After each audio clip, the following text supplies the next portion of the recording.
안녕하세요. 파산관제인 홍인필 변호사입니다. 이번 시간에는 이제 재단채권 중 재단채권의 변제에 대해서 알아보겠습니다. 재단채권의 행사, 개요. 재단채권은 파산 절차에 의하지 아니고 수시로 파산채권보다 먼저 변제합니다. 법은 파산채권은 파산 절차에 의하지 아니고는 행사할 수 없다고 하면서 그 신고, 조사, 확정 절차에 관하여 규정하고 있으나 재단채권의 신고 등에 관하여는 별도의 규정을 두고 있지 아니하고 있습니다. 따라서 재단채권은 파산채권과 같은 신고, 조사, 확정 절차를 거쳐 배당이라는 형태로 평등 변제를 받는 것이 아니므로 그러한 절차를 거치지 않고 파산관제인으로부터 변제를 받을 수 있습니다. 재단채권이 변제에게 돌아가면 채권자는 직접 파산관제인에게 이행을 청구하면 되고, 파산관제인은 채권자의 적극적인 권리 행사가 없더라도 알고 있는 재단채권을 변제해야 합니다. 다만 재단채권이 실제 존재한다고 하더라도 파산관제인이 알고 있지 아니한 재단채권에 대해서는 현실적으로 변제가 이루어지지 않을 수 있고, 특히 배당 절차에서 배당률 또는 배당액의 통지를 하기 전에 파산관제인이 알고 있지 아니한 재단채권자는 각 배당에서 배당할 금액으로서 변제를 받을 수 없으므로 재단채권자는 법원에 신고할 필요는 없으나 재단채권을 가지고 있다는 취지를 파산관제인에게 지체 없이 알릴 필요는 있습니다.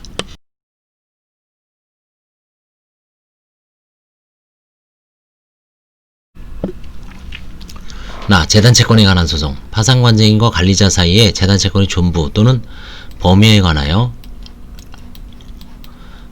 다툼이 있거나 재단채권이 귀속에 관하여 다툼이 있는 등으로 파산관제인이 재단채권을 승인하지 않거나 변제하지 않는 경우는 채권자와 파산관제인 사이에서 통상의 소송으로 재단채권을 확정할 수 있다고 하는 것이 일반적입니다. 이때 채권자는 파산관제인 상대로 재단채권에 관한 이행의소를 제기하여야 하고, 경우에 따라서는 파산관제인이 채권자를 상대로 재단채권 부존재 확인의소를 제기할 수도 있습니다. 만일 재단채권에 해당하는 청구권에 관하여 파산선고 당시 법원에 소송이 계속되어 있다면 그 소송은 파산관제인 또는 상대방이 이를 수기할 수 있습니다. 한편 채권자가 재단채권임을 주장하면서 파산관제인 상대로 재단채권 이행을 구하는 소를 제기하였는데, 그 심리 결과 이행을 구하는 채권이 재단채권이 아닌 파산채권인 것으로 밝혀진 경우에는 견해의 대립이 있으나 파산채권은 파산 절차에 의하지 아니하고는 행사할 수 없으므로 그 이행의소는 부적법하고 법원은 이행의소를 각하해야 한다고 보고 있습니다.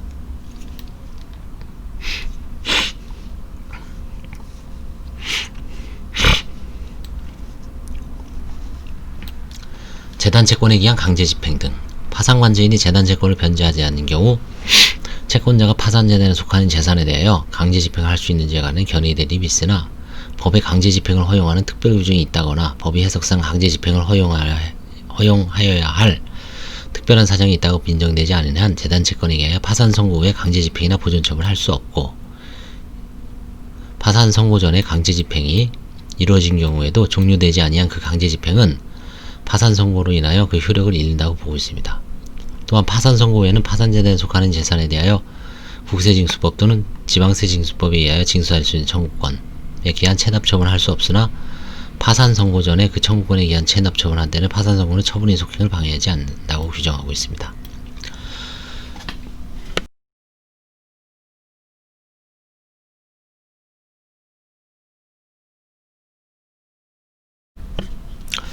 파산재단에 속하는 재산에 대한 별채권의 실행으로 인하여 개시된 경매 절차에서, 이걸 임의경매라고 하죠, 별채권에 우선하는 재단채권자가 배당 요구를 할 수 있는지, 배당 요구된 재단채권에 대한 배당액을 누구에게 교부하는지에 관한 견해의 대립이 있습니다. 그런데 판례는 채무자 소유의 재산에 대한 별채권의 실행으로 인하여 개시된 경매 절차에서 과세관청에 한 교부 청구는 그 별채권자가 파산으로 인하여 파산 전보다 더 유리하게 되는 이익을 얻는 것을 방지함과 아울러 적정한 배당 지연을 확보하는 공익을 위하여 별채권보다 우선하는 채권 해당액을 공제하도록 하는 제한된 효력만이 인정된다고 할 것이므로, 교부 청구에 따른 배당금은 채권자인 과세관청에게 직접 교부할 것이 아니라 파산관제인이 법수정의 절차에 따라 각 재단채권자에게 안분 변제할 수 있도록 파산관제인에 교부해야 한다고 판시하고 있습니다. 다만 법 349조 1항의 취지를 고려할 때 과세관청이 파산선고 전에 파산재단에 속하는 재산에 대하여 국세징수법 또는 지방세징수법에 의하여 징수할 수 있는 청구권에 기한 체납처분으로 압류한 경우에는 그 후 채무자가 파산선고를 받더라도 압류된 재산에 대한 별채권의 실행으로 인하여 개시된 경매 절차에서 과세관청이 그 매각대로부터 직접 배당받을 수 있다고 보고 있습니다. 이와 같은 법리에 따라 종래 실무에서는 별적권에 우선하는 조세채권이 교부 청구된 경우뿐만 아니라 별적권에 우선하는 채무자의 근로자의 최종 3개월 임금, 최종 3년간의 퇴직금, 재해보상금 채권, 근로복지공단이 체당금을 지급한 후 근로자를 대의하여 행사하는 최종 3개월 후 임금 등의 채권, 국민건강보험료, 국민연금보험료, 고용보험료, 산재보험료 청구권 등이 배당 요구된 경우 그 재단 채권에 대한 배당액은 배당 요구 또는 교부 청구를 한 채권자나 관세권자이 아닌 파산관제인에 교부하였고 파산관제인은 배당액을 교부한 다음 이를 재단 채권에 대한 변제재용으로 활용해 왔습니다. 그런데 채무자의 근로자는 파산 선고가 없었다면 채무자의 재산에 대한 경매 절차에서 최종 3개월 임금 등의 채권을 최우선적으로 변제받을 수 있을 것이나 파산 선고가 되고 파산재단이 재단 채권의 총액을 변제하기 부족한 경우에는 최종 3개월 임금 등의 채권마저도 다른 단체의 재단 채권과 안분 변제를 받게 되어 부당하다는 지적이 있었습니다. 이에 근로자의 최종 3개월 임금 등 채권을 두텁게 보장하기 위하여 2014년 12월 30일 요 개정된 법에서는 415조 2로 근로기준법 38조 2항 각호에 따른 채권과 근로자 퇴직급여보장법 12조 2항에 따른 최종 3년간의 퇴직급여 등 채권의 채권자는 해당 채권을 파산재단에 속하는 재산에 대한 별채권 행사 또는 349조 1항의 체납 처분에 따른 한계당임에서 다른 담보물권자보다 우선하여 변제를 받을 권리가 있다. 다만 임금채권보장법 8조에 따라 해당 채권을 대여하는 경우에는 그러하지 아니다는 규정이 신설이 되었습니다. 이 신설 규정이 시행된 2015년 7월 이후 실무에서는 채무자의 근로자는 최종 3개월 후 임금 등 법 415조 2에 해당하는 채권에 대하여 파산재단에 속하는 재산에 대한 별채권 행사에 따라 경매 절차에서 본래의 배당료를 할 수 있다고 보고 그 채권에 대한 배당은 배당 요구를 한 근로자에게 직접 지급하고 있습니다. 근데 여기서 법 412조 2 단서의 의미는 근로복지공단이 채당금을 지급한 후 근로자의 최종 3개월 임금 등 채권을 대의하여 행사하더라도 근로복지공단은 채무자의 근로자와 같이 경매 절차에서 직접 배당을 받을 수는 없다는 의미로 보아야 하므로 근로복지공단이 배당 요구를 한 경우 그 재단 채권에 대한 배당액은 파산관제인에게 교부를 해주고 있습니다. 재단 채권 현재와 금전화 등 법 335조 제1항의 규정에 의하여 파산관제인이 채무를 이행하는 경우에 상대방이 가지는 청구권 및 파산관제인이 부담 있는 요중의 이행을 받은 때 부담의 이익을 받을 청구권은 변제기가 아직 도래하지 아니했거나 채권의 목적이 금전이 아니거나 금액이 불확정하거나 외국의 통화로 정화해진 것일 수 있고 이 정기금으로 금액 또는 존속기간이 확정되지 않은 것일 수 있으며 조건부일 수도 있죠. 이러한 재단 채권에 대하여는 기한부 파산 채권의 변제기 도래 등에 관한 법 425조, 26조, 27조 1항의 규정이 준용되어 파산 선고 시의 평가액을 재단 채권으로 하는 금전 채권화가 되고 파산 선고 시의 변제기에 이른 것을 보니 현재화가 됩니다.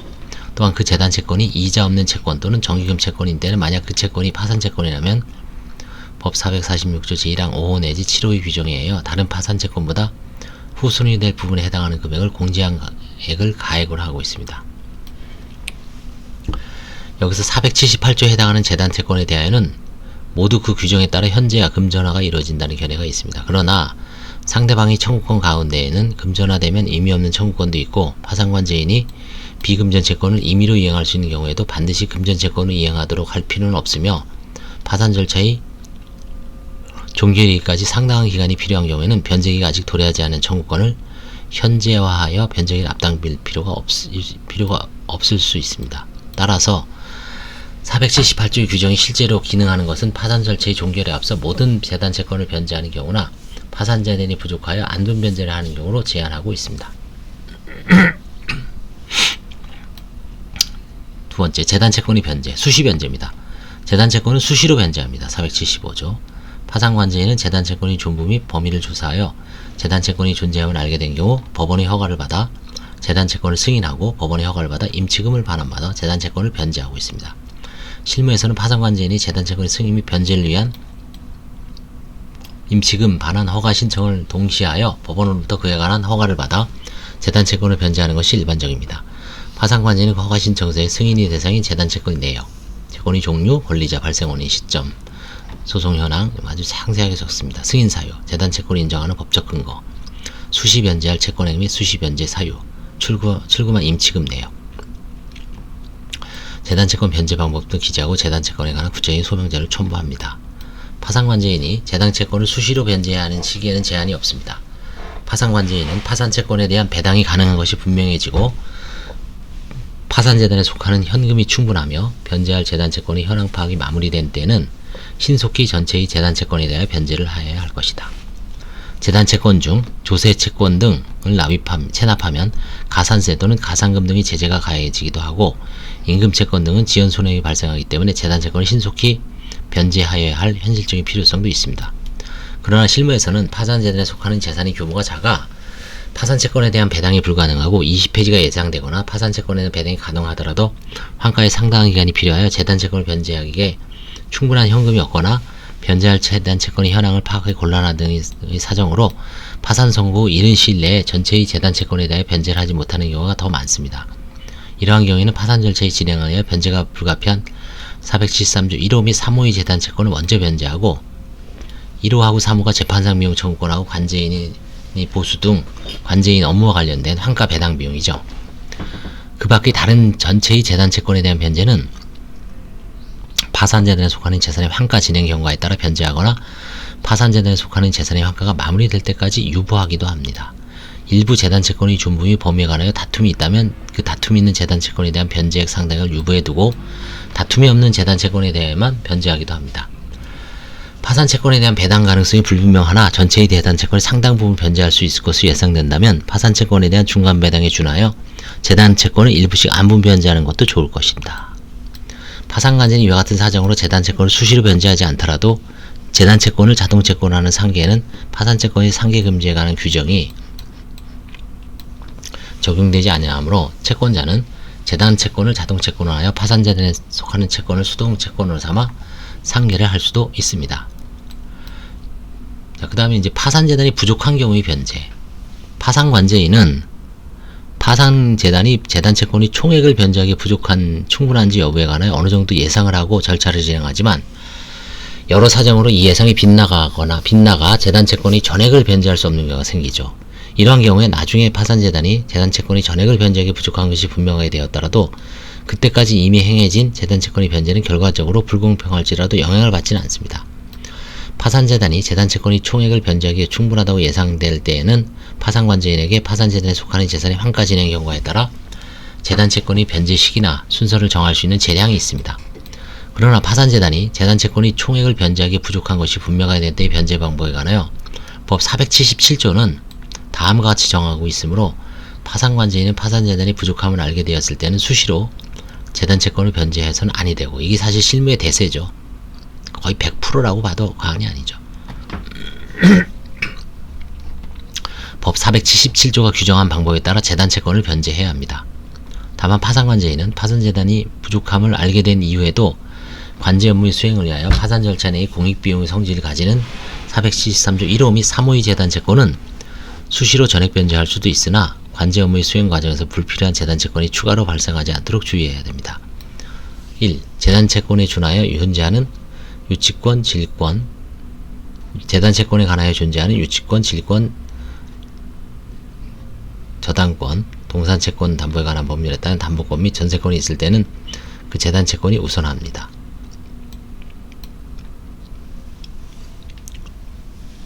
파산관제인이 법원이 영업 계속 허가를 받아 영업활동을 하면서 자금의 차입이나 자재의 구입을 위하여 재단채권자에게 파산재단에 속하는 재산을 담보로 제공하는 등으로 재단채권에 관하여 담보권이 존재하는 경우가 있습니다. 그런데 파산재단이 부족함을 알게 되었음에도 특정 재단채권자에게 담보를 제공하는 것은 불공평할 수 있죠. 부인 대상이죠. 따라서 파산재단의 부족이 예상되는 경우에는 파산관제인은 원칙적으로 재단채권에 관하여 담보권을 설정하지 않는 것이 바람직하겠죠. 담보권이 존재하는 재단채권이 있는데 파산재단이 부족하게 된 경우 파산관제인은 담보권이 존재하는 재단채권을 우선하여 변제하고 그 담보물을 한가하여 다른 재단채권에 대하여 변제를 하거나 담보권을 가진 재단채권자로 하여금 담보권을 실행하여 재단채권의 만족을 얻도록 해야 합니다. 473조 1호 내지 7호 및 10호에 열거된 재단채권은 다른 재단채권에 우선합니다. 470조 2항에는 있습니다. 1호에서 7호, 10호 1호에서 7호, 10호 1호 내지 7호 1호는 재판상 비용 청구권, 2호는 조세, 3호는 파산 절차의 환가, 비용, 관제인 보수 같은 거죠. 4호는 파산관제인이 행한 행위로 인한 손해배상, 부당이득 반환 청구권, 그 다음에 5호, 6호, 7호 이렇게 쭉 있습니다. 10호, 재단채권 중 10%가 임금이죠. 1호와 3호의 재단채권은 파산 절차 내의 공익비용을 성질을 가지는으로서 2호, 제4호 내지 7호, 10호의 재단채권은 성질을 달리하므로 가장 먼저 변제하는 거 1호, 3호 그죠? 그 다음에 2, 4, 7, 10 따라서 각종 결정 등의 공고비용, 채권자 집회 소집비용, 파산관리 환지 업무 수행에 필요한 사무비용, 우편비용, 보존의 인건비, 파산관리 보수 등이 재단채권 중에 최우선적으로 지급합니다. 다만 473조 1호에 해당하는 재단채권 중 채권자가 연합한 파산 절차의 비용은 원래 파산 절차 비용에 충당하게 해야 납부된 것이지 파산 재단이 부족한 경우에 절차 비용에 해당되지 아니하는 다른 재단 채권을 변제하게 해야 납부된 것은 아니므로 채권자 파산의 경우에 이거 파산 재단이 부족할 경우 채권자 예납금을 제외한 473조 1호와 3호의 재단 채권을 먼저 변제하러 남는 것이 있으면 그것으로 조세임금 채권 등의 다른 채권을 변제하지 아니하고 채권자의 예납금을 우선하여 변제한다고 해석하는 것이 서울해상고의 실무입니다. 채권자 파산에선 채권자 예납금을 최우선 변제하고 있습니다.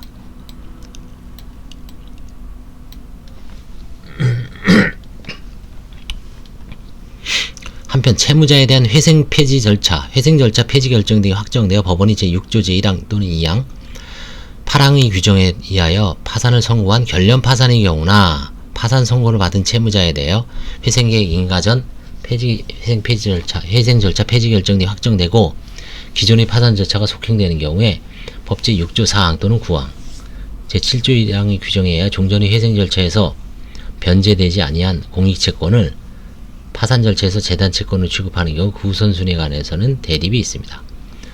3. 법상 같은 우선순위 재단채권 사이에서는 다른 법령이 규정하는 우선권에 불과하고 아직 변제하지 아니한 채권액의 비율에 따라 변제하면 됩니다.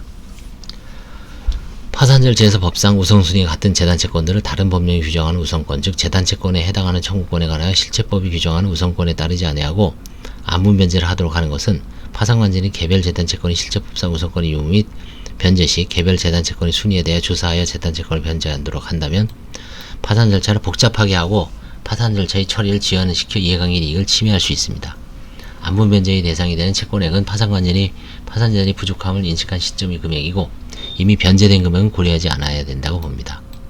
따라서 파산관제인은 조세채권의 징수에 관한 이른바 압류, 교부청구, 선착주의, 당해세 우선 등의 조세채권 간의 우선권을 고려하지 아니하고 그 밖의 법상 같은 순위 재단채권과 함께 아직 변제하지 아니한 채권액의 비율에 따라 안분하여 평등하게 변제하면 됩니다. 조세채권 중 국세와 지방세, 국세 상호간, 지방세 상호간에도 우열의 차이를 두지 않고 안분하여 변제하며 조세채권과 임금채권이 있는 경우에도 우열의 차이 없이 채권액의 비율에 따라 안분하여 변제합니다. 다만 실무에서는 같은 우선순위 재단채권에 대하여 아직 변제하지 아니한 채권의 비율에 따라 안분하여 변제를 하게 되면 변제하게 되는 금액이 소액이고 재단채권자의 수령거절, 소재불명 등의 사유로 공탁할 수밖에 없으나 공탁하는 데 소요되는 비용을 고려할 때 공탁할 것이 남지 아니하거나 극히 소액을 공탁하게 되는 재단채권에 대한 비용을 고려하여 공탁하지 아니하고 안분 변제에서 배제하여 다른 재단채권자에게 변제하도록 하기도 합니다. 이처럼 파산재단이 부족한 경우 재단채권은 법 477조가 규정한 우선순위에 따라 변제되어야 하므로 파산관제인은 파산재단이 부족할 가능성을 염두에 두고 재단채권을 변제하는 수밖에 없습니다. 파산관제인이 재단채권이 총액을 변제하기에 부족할 가능성이 있어 재단채권의 변제를 유보하거나 파산재단이 재단채권의 총액을 변제하기에 부족한 것이 분명하게 되어 우선순위에 따라 재단채권을 변제하고 파산재단이 남지 아니하여 재단채권의 변제를 거부한다고 하여도 이를 이유로 파산관제인에게 형사상 제재를 가하여서도 안 될 것입니다. 조세의 원천징수 의무자가 정당한 사유 없이 징수한 세금을 납부하지 않은 경우 조세범 처벌법 13조 2항에 의해 처벌을 받는데 여기서 납세자의 파산 선고는 정당한 사유에 해당합니다. 영업이 폐지된 채무자의 파산관제인은 파산재단에 속하는 재산을 환가한 후 법원의 허가를 받아 재단채권을 안분하여 변제하도록 되어 있으므로 재단채권이 임금을 지급하지 아니했다고 하여 근로기준법상 임금체불의 죄책을 지을 수도 없습니다. 네, 이상 이번 시간에는 재단채권의 변제, 개인 파산에서도 늘 다시 복습하는 겁니다. 이게 특별하게 어려운 점은 없죠. 이제 재단 채권도 대략 감을 잡았을 겁니다. 1호에서 10호. 그 다음에 국세, 지방세에 우선하여 징수할 수 있는 청구권 10가지, 아닌 거 10가지. 그 다음에 재단 채권의 변제도 1, 3호는 최우선, 2, 4, 5, 6, 7, 10은 두 번째, 나머지 이런 순위로 순서에 따라서 변제한다는 거. 그 다음에 그 사이에서는 안분 변제한다는 거. 안분 비례로 채권액에 따라서 변제한다는 거예요. 그 정도를 정확하게 알아놓으시면 뭐 특별히 어려운 점은 없을 겁니다. 감사합니다.